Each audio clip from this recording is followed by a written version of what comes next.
आप मुझे बताइए कि एसआईआर से, अरे ये तो डायन है भैया, ये डायन है, भूख लगी है, हिंदुओं को खाती है, ये हिंदुओं का जेनोसाइड करती है। ये आज एसआईआर होता है तो कहती है कि मैं जो है एसआईआर नहीं होना चाहिए, एसआईआर होना चाहिए तो पुरानी लिस्ट से होना चाहिए, क्योंकि जब और एक और क्वेश्चन इन्होंने डाला कि जब आप इतने क्लोज आने के बाद आप ऐसे क्यों करवा रहे हैं, एसआईआर क्यों करवा रहे हैं, तो क्योंकि जो है वहां से जो वोटर लेके आते हैं।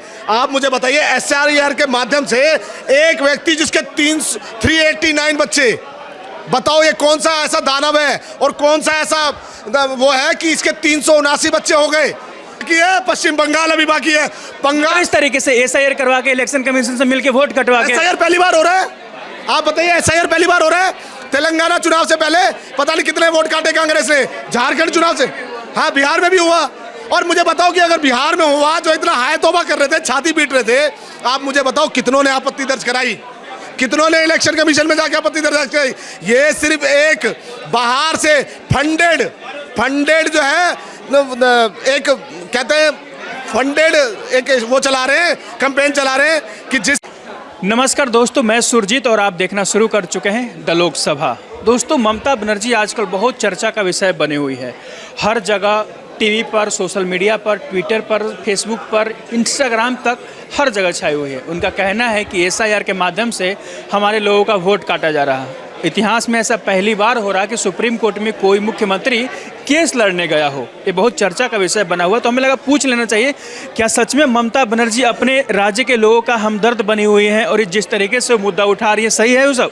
ये हमदर्दी वहाँ कब गई थी जब मुर्शिदाबाद में घटना हुई थी और हिंदुओं का जेनोसाइड करवाया था ममता बनर्जी ने, हिंदुओं का बलात्कार करवाया था, मंदिरें तोड़े थे, हिंदुओं को पुलिस वालों को ऑर्डर नहीं दिया था। पुलिस वाले हाय तौबा करते रहे थे कि मैडम आप हमें ऑर्डर दीजिए, हम हिंदुओं को प्रोटेक्ट करेंगे, मगर ममता बनर्जी ने वहाँ पे जो है कोई भी प्रोटेक्शन नहीं दी, पुलिस वालों को ऑर्डर नहीं दिए। आज एसआईआर होता है तो कहती है कि मैं जो है एसआईआर नहीं होना चाहिए, एसआईआर होना चाहिए तो पुरानी लिस्ट से होना चाहिए, क्योंकि जब और एक और क्वेश्चन इन्होंने डाला कि जब आप इतने क्लोज आने के बाद आप ऐसे क्यों करवा रहे हैं, एसआईआर क्यों करवा रहे हैं, तो क्योंकि जो है वहां से जो वोटर लेके आते हैं। आप मुझे बताइए एसआईआर के माध्यम से एक व्यक्ति जिसके 389 बच्चे, बताओ ये कौन सा ऐसा दानव है और कौन सा ऐसा वो है कि इसके 379 बच्चे हो गए। आप मुझे बताइए कि एसआईआर से, अरे ये तो डायन है भैया, ये डायन है, भूख लगी है, हिंदुओं को खाती है, ये हिंदुओं का जेनोसाइड करती है। ये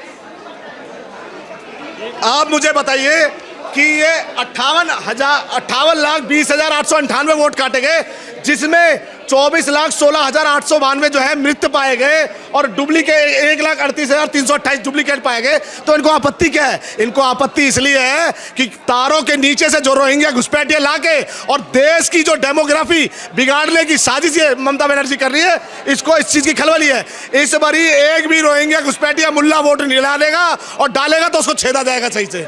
सवाल और बनता है, वो कह रहे हैं कि मोदी जी तानाशाह की जैसा बर्ताव कर रहे हैं। अमित शाह जाते हैं तो हम रेड कारपेट बिछाते हैं और यहाँ पे पुलिस को लगा दिया उन्होंने। मैं कह रहा हूँ मोदी जी को तो डिक्टेटरशिप सीखनी चाहिए। किस तरह से इंदिरा ने जो इस देश के ऊपर जो है साधुओं के ऊपर गोली चलाई, तो डिक्टेटर तो सीखना चाहिए। किस तरह से हिंदुओं की नसबंदी कराई, तो ये तो सीखना चाहिए। आज नरेंद्र मोदी जी तो कहते हैं कि सबका साथ, सबका विकास, सबका विश्वास वाली बात करते हैं। तो बंगाल का विकास नहीं कर रहे हैं ना, ममता बनर्जी आरोप लगा रही है। यही बात बंगाल में इस देश के जो रहने वाले हैं उनका विकास होगा। नरेंद्र मोदी जी ने कहीं ये स्टेटमेंट नहीं दी कि इस देश में रोहिंग्या और घुसपैठिया और मुल्लाओं का विकास होगा। जो बाहर के आए हुए हैं उनको खदेड़ा जाएगा। और एसआईआर पहली बात तो नरेंद्र मोदी जी नहीं कर रहे हैं। आज जो एक प्रोपेगेंडा ये जो ममता बनर्जी लेके चल रही है कि नरेंद्र मोदी जी कर रहे हैं, देश की इलेक्शन कमीशन, जिसको आज ये कितनी बारी झूठा बोल चुके हैं, जिस इलेक्शन कमीशन ने इनको चैलेंज के साथ बोला कि आप आइए, आप जो है ये ईवीएम को हैक करके दिखाइए। चुनाव होने के बाद 45 दिन होते हैं आपत्ति दर्ज करने के, आप आइए। आपने कितनों ने आपत्ति दर्ज कराई? ये सिर्फ एक नैरेटिव सेट करना चाहते हैं। जिस तरह से इन्होंने बांग्लादेश में एक नैरेटिव सेट किया, वहां पे भी बांग्लादेश के नागरिकों ने पहले इलेक्शन कमीशन को टारगेट किया और शेख हसीना की सरकार गिराई। तो ये उसी तरह की नैरेटिव सेट कर रहे हो, मगर उनको ये नहीं पता कि देश में अगर नरेंद्र मोदी को छेड़ोगे तो यहाँ के 140 करोड़ जो इतिहास में ऐसा पहली बार हो रहा है कि कोई मुख्यमंत्री अपना केस खुद लड़ने गया हो। सच में कुछ हुआ होगा तभी तो उनको ममता बनर्जी को दुख हुआ है हुआ कि है ना? हमारे राज्य के लोगों को वोट काटा जा रहा। हुआ नहीं, पता नहीं है। वहां पे बाप से ज्यादा उम्र तो बेटे की निकल रही है। एसआईआर के माध्यम से बाप से ज्यादा तो बेटे की उम्र निकल रही है। एक के 4-4 बाप है, एक के 4-4 बाप है। तो ये तो वहां की जो वोट है, वोट काट रही है, वो सच में हुआ है। आज मुझे पूछो कि ममता बनर्जी बंगाल में 20 किलोमीटर की फेंसिंग क्यों नहीं होने दे रही? क्योंकि उसी के तारों के नीचे से सैयाओं को बुलाना है। ये तो ममता बनर्जी, मैं तो कहता हूँ, थूकता हूँ ऐसी लेडीज के ऊपर जो हिंदुओं का जेनोसाइड करा के और जो बंगाल 10 साल से सीएम है, 10-15 साल से आप ऐसे कह रहे हो कि 50,000 से ज्यादा लड़कियों के बलात्कार हो चुके हैं। दुर्गापुर में जब बलात्कार हुआ था ना, तो यही मुख्यमंत्री थी जिसकी स्टेटमेंट थी कि महिलाओं को 12 बजे के बाद घर से नहीं निकलना चाहिए। ये जिस देश में आज महिलाओं को और पुरुषों को 50% भागीदारी देने की बात होती है, उस देश की महिला मुख्यमंत्री ये बोलती है कि महिलाओं को 12 बजे के बाद घर से नहीं निकलना चाहिए।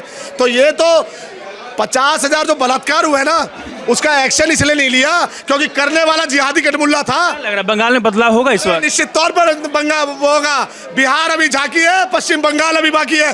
बंगाल इस तरीके से एसआईआर करवा के इलेक्शन कमीशन से मिलके वोट कटवा के एसआईआर पहली बार हो रहा है। आप बताइए, एसआईआर पहली बार हो रहा है। तेलंगाना चुनाव से पहले पता नहीं कितने वोट काटे कांग्रेस ने। झारखंड चुनाव से, हाँ, बिहार में भी हुआ। और मुझे बताओ कि अगर बिहार में हुआ, जो इतना हाय तौबा कर रहे थे, छाती पीट रहे थे, आप मुझे बताओ कितनों ने आपत्ति दर्ज कराई? कितनों ने इलेक्शन कमीशन में जाकर आपत्ति दर्ज कराई? ये सिर्फ एक बाहर से फंडेड जो है, एक कहते हैं फंडेड, एक वो चला रहे हैं, कैंपेन चला रहे हैं कि जिस तरह किसी तरह से मोदी जी को, नरेंद्र मोदी जी को बदनाम किया जाए। आप गिफ्ट करने वाले हैं राहुल गांधी उनको।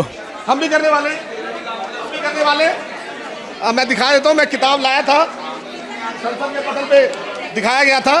कौन सा किताब है? अरे आपको नहीं पता? अगर राहुल गांधी दिखा रहे किताब, तो हम भी दिखाते हैं। कौन सा किताब है? दिखा रहा हूँ सर, दिखा रहा हूँ। थोड़ा सब्र रखिए, हमें भी बताए इस किताब की, हमें भी सच्चाई बताए राहुल गांधी। हाँ, इसकी ये भी किताब है।